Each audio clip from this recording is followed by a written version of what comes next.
Parce qu'on a plein de sujets extrêmement sérieux ce soir, à commencer par le projet de loi bioéthique et sa mesure phare, l'accès à la procréation médicalement assistée pour toutes les femmes. Il est examiné par les députés à l'Assemblée nationale depuis aujourd'hui et jusqu'à vendredi. C'est la troisième fois qu'on en parle puisque ce texte repasse donc dans l'une des chambres. C'est la troisième fois que ce texte passe devant les députés. Le ministre de la Santé, plein d'ambition, promet une application de la loi d'ici la fin de l'année 2021. Écoutez-le. Reconnaître la famille dans ce qu'elle a de divers, de pluriel, de riche, c'est donc ce que propose cet article. Et pour ma part, je prends un engagement devant vous.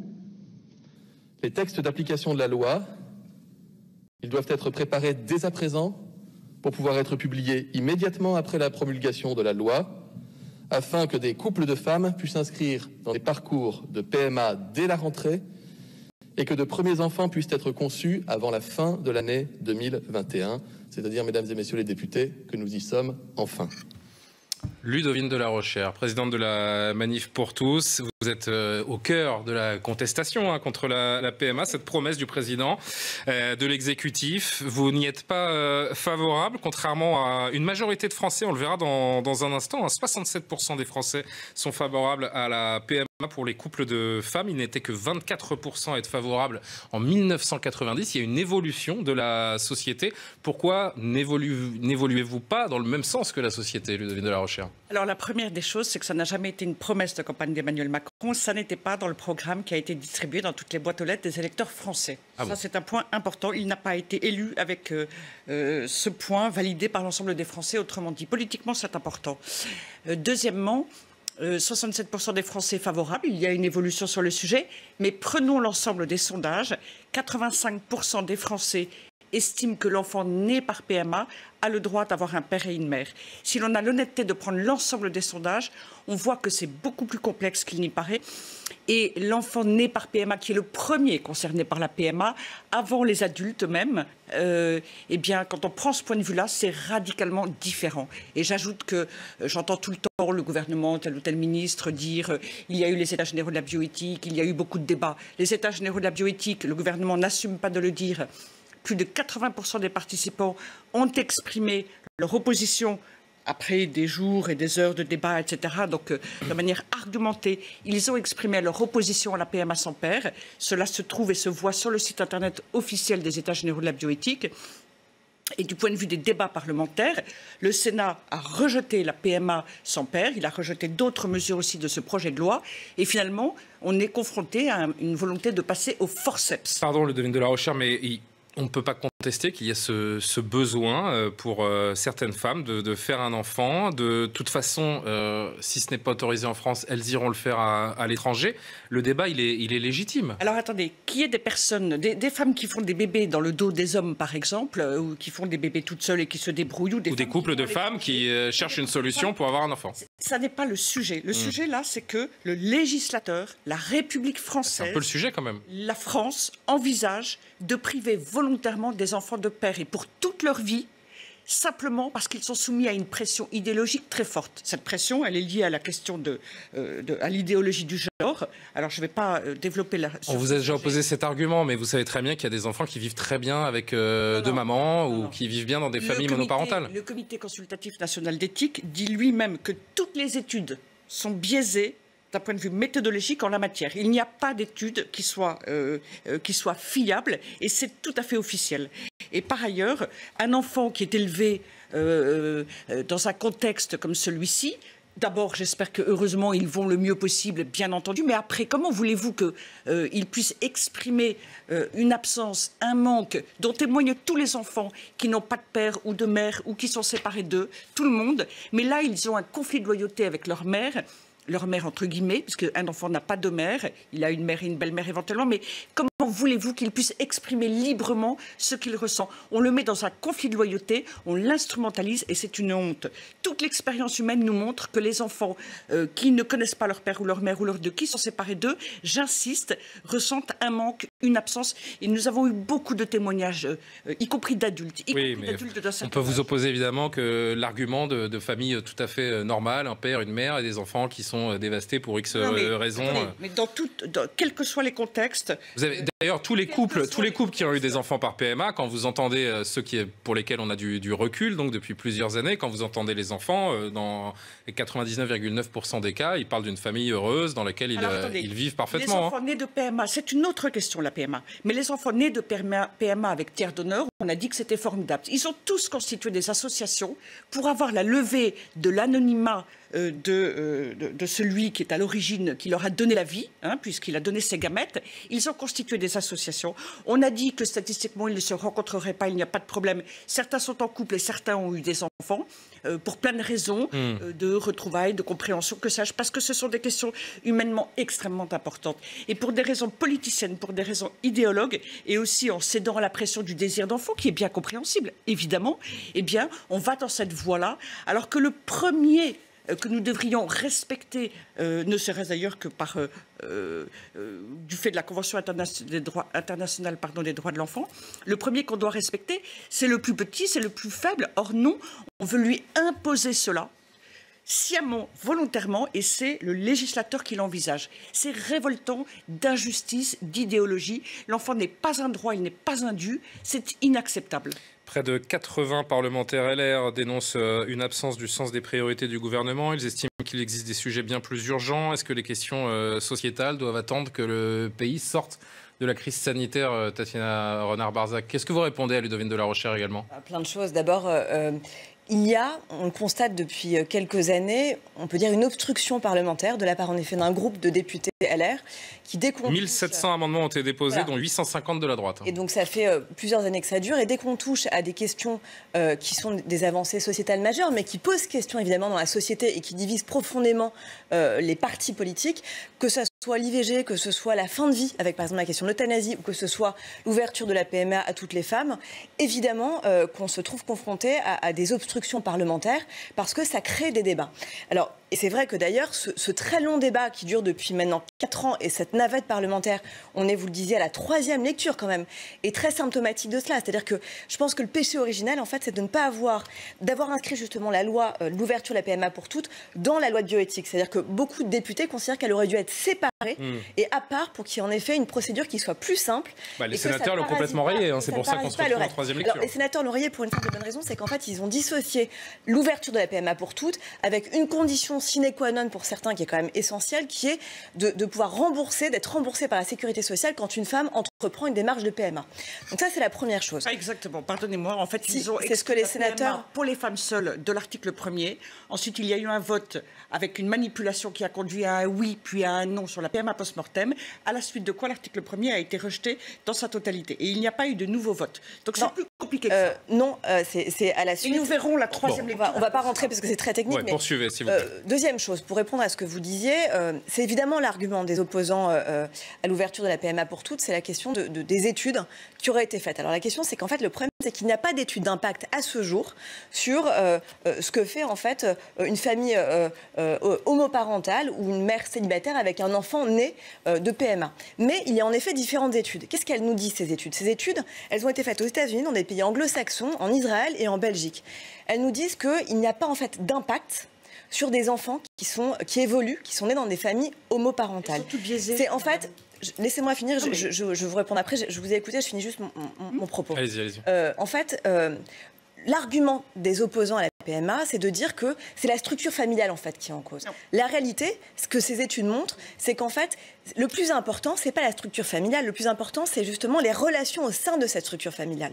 Ce qui signifie qu'en fait, si des enfants sont aimés, ont de l'attention, quels que soient leurs parents, un couple homosexuel ou un couple hétérosexuel, c'est ça qui fait la différence. Et ces études, c'est ce qu'elles montrent. Par ailleurs, ce qu'elles montrent aussi, c'est que dans les familles homoparentales, très souvent, il y a plus de communication et notamment plus... Non, c'est pas du tout ce que je suis en train de dire. Je parle des études, c'est pas un jugement, hein, pardon. Moi, je me base sur des faits. C'est pas du tout subjectif ce que je vous dis. Je me base sur des faits, sur des études qui ont été publiées à plusieurs reprises depuis des années. Et puis, troisième chose, ce qu'ils expliquent aussi, c'est que il n'y a pas de... En fait, dans le cas d'une grossesse par PMA, c'est une grossesse extrêmement désirée, puisque c'est une démarche très compliquée, puisque ces femmes doivent aller à l'étranger, en Belgique ou en Espagne, pour aller, elles sont extrêmement coûteuses, comme le disait Julien. C'est parfois 4 000 à 5 000 euros pour entre 6 et 11 000 euros, j'ai lu. L'insémination. Donc c'est en effet extrêmement compliqué. Oui, mais cela dit, disons-le. Oui. Et donc, si vous voulez, contrairement à des grossesses qui sont souvent pas désirées, cette grossesse, elle est extrêmement désirée. Donc, je pense que cet argument qui est de dire qu'en fait, ce sont des enfants qui arrivent dans une famille et qui sont un peu perdus est tout à fait erroné. Et quand on voit les études, la teneur de ces études, on voit qu'en fait, l'argument qui est de dire que ça aurait un dysfonctionnement sur les enfants issus de familles homoparentales, est une erreur. Non, pas du tout. Non, excusez-moi. Il y a des familles où les enfants sont élevés par 2 hommes ou 2 femmes, mais ils connaissent leur père et mère, ce qui est tout à fait différent de la situation de l'enfant né dans le Excusez-moi. Restons, s'il vous plaît. Il y a 4 invités. J'aimerais que tout le monde puisse s'exprimer, s'il vous plaît. Vous soulevez le fait qu'il manque la figure paternelle. Mais est-ce que quelqu'un s'est interrogé sur le fait que le modèle maternel aussi pouvait être tout aussi important ? Pourquoi est-ce qu'on s'accrocherait uniquement ? Bien sûr, vous avez raison. Il n'y a aucun doute. Régis Le Sommier. Ça fait partie aussi du sujet.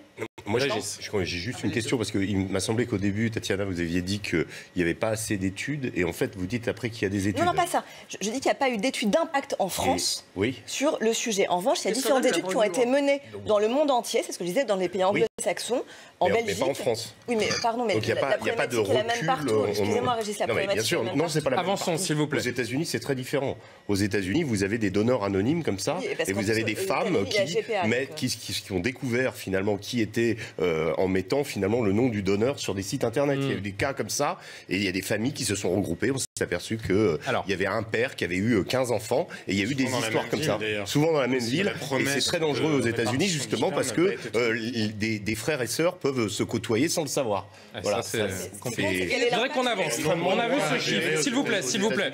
On a vu ce chiffre. Toutes les études dans tous les pays du monde, il n'y a aucune étude dans aucun pays du monde qui soit jugée comme fiable scientifiquement. On a vu ce chiffre de 67% des Français donc en faveur de la PMA, alors qu'il n'était que 24%, je le rappelle, en janvier 1990. 53% des Français également sont favorables à la GPA. Donc la GPA, c'est la gestation pour autrui, pour les couples homosexuels. Étude qui montre l'évolution profonde du regard sur l'homoparentalité. Si on va jusqu'à la PMA pour les lesbiennes, c'est vrai, il y a une question d'égalité. On peut se la poser. Au nom de l'égalité, les couples d'hommes vont demander, pourquoi pas légitimement, eux aussi pouvoir avoir des enfants. Est-ce que c'est la dérive qui peut, la dérive ou la suite logique de cette loi PMA ? C'est exactement le piège dans lequel nous sommes en train de nous enfermer, même si le garde des Sceaux a répété aujourd'hui que la GPA... Alors, puisque vous le citez, on l'écoute. Comme ça, ligne rouge. On l'écoute, le garde des Sceaux, Éric Dupond-Moretti, et je vous rends tout de suite la parole, Jean-Sébastien. Il existe certes un lien entre PMA et GPA, puisque l'une et l'autre supposent l'utilisation de techniques d'assistance médicale à la procréation. Toutefois, comme vous le savez, la GPA est expressément interdite en France depuis 1994. Vous le savez, je ne souhaite pas entrer dans ce débat. L'interdit de la GPA reste pour le gouvernement une ligne rouge infranchissable. Ligne rouge infranchissable, nous dit le garde des Sceaux, Jean-Sébastien.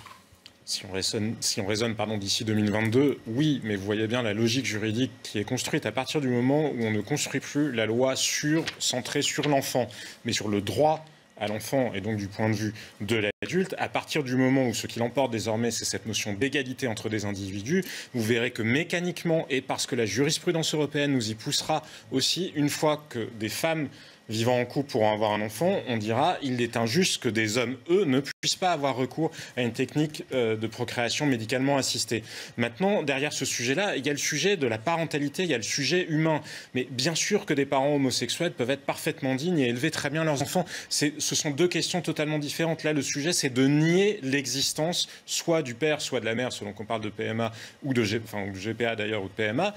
Et de la nier totalement dans la filiation. Mais on voit bien, et c'est d'ailleurs examiné dans le cadre de ce projet bioéthique aussi, les gens qui sont nés de dons de sperme il y a 30 ans, il y a 40 ans, se sont tous organisés en association parce qu'ils sont dans une angoisse de leurs origines, de leurs racines. Donc on ne peut, même quand ils ont eu un père présent dans leur vie, même quand ils ont eu un père présent dans leur vie et avec lequel ils se sont très bien entendus. Donc ce ne sont pas des cas, ce ne sont pas des cas marginaux. Donc on voit bien que ça suscite un trouble chez les individus qui le vivent. Construire la loi, construire la filiation uniquement du point de vue des parents, ça me paraît une grande violence symbolique. Et encore une fois, ça n'a rien à voir avec le fait que des homosexuels bref, peu importe l'orientation sexuelle des gens, puissent être parfaitement capables, dignes d'élever leurs enfants. Et les sondages, ils sont effectivement plus complexes parce que là, les gens ont plutôt tendance à... C'est le projet de loi de l'impossible, tout ça. Non, mais les gens ont plutôt tendance à répondre par rapport à cette considération sur l'égalité. Effectivement, nous vivons dans un monde où l'égalité est devenue le critère premier. Quand on pose la question autrement, et notamment sur la question de la marchandisation, parce que le sujet, il est là aussi, c'est qu'il ne peut pas... Alors, pour la PMA, on peut faire semblant d'ignorer le sujet, sauf que très vite, on va être confronté à des pénuries, de sperme, parce que quand les systèmes qui ne fonctionnent que sur don, il n'y en a pas nécessairement assez. Donc on va aller vers un système de marchandisation, et dans la technique de la GPA, de toute façon, il y a marchandisation puisqu'on loue le corps. On ouvre la boîte de Pandore. Quoi. Donc ce sujet-là, c'est un sujet qui est effectivement vertigineux d'un point de vue civilisationnel, et je suis désolé Tatiana, mais les études auxquelles vous faites référence, il y a eu aussi des contre-études qui montraient les biais dans les échantillons qui avaient été sélectionnés. Alors, j'ai promis à Ludovine la parole. Alors, très vite. Politique, c'est que dans le projet de loi bioéthique, il y a justement l'accès aux origines. C'est-à-dire qu'on va permettre justement... Mais ça va encore plus... La levée de l'anonymat, ouais. Ça va encore plus... Alors moi, je vais vous dire une chose, c'est qu'avec la levée de l'anonymat, aujourd'hui, vous avez beaucoup de donneurs parce qu'ils ont cette garantie d'être anonymes, mais si vous dites que vous levez l'anonymat, vous allez vous retrouver avec une pénurie de dons. Ces femmes qui recherchent des gamètes ou des fécondations in vitro vont se retrouver avec un manque de donneurs cruel, et finalement, on va se retrouver dans la même impasse, avec des femmes qui seront malheureuses de ne pas pouvoir... L'enfant, du coup, pendant toute sa vie, ne saura pas qui est son père. Quoi. Et d'où le déséquilibre originel du et le problème. La levée de l'anonymat, va justement permettre de connaître le nom du père, mais vous avez beaucoup d'hommes donneurs qui vont refuser de donner, puisque il y aura moins de dons de sperme et donc une marchandisation inévitable. Vous avez raison. Le ministre de la Santé prétend que dans ce cas-là, il y a une baisse des dons, puis le profil des donneurs change et finalement ça remonte. Ça remonte pourquoi? Parce que dans tous les pays concernés, on s'est mis à acheter des gamètes aux pays qui payent les hommes. Donc c'est l'ouverture de la marchandisation humaine dès maintenant avec la PMA sans motif médical. Et d'autre part... pour ce qui concerne l'obstruction parlementaire que vous évoquiez, alors vous avez très bien lu Le Monde, je vous en félicite, mais c'est honteux. La gauche, ou une certaine partie de la gauche... C'est le terme obstruction parlementaire qui vous dérange, c'est pourtant le terme usité par les médias et par les journalistes politiques quand il y a beaucoup d'amendements. S'il vous plaît, pas en même temps. Dès qu'il y a une opposition qui persévère et qui est costaud, pourquoi? Parce que ces sujets divisent profondément ce dont Emmanuel Macron n'a pas voulu tenir compte, et bien tout de suite, on essaye de disqualifier en attaquant une méthode. Le droit, la démocratie, c'est une réalité, déposer des amendements. En tant que journaliste politique, j'observe depuis des années qu'il y a sur ces sujets, c'est pas une attaque anonyme, c'est une observation sur les sujets qui touchent à des questions.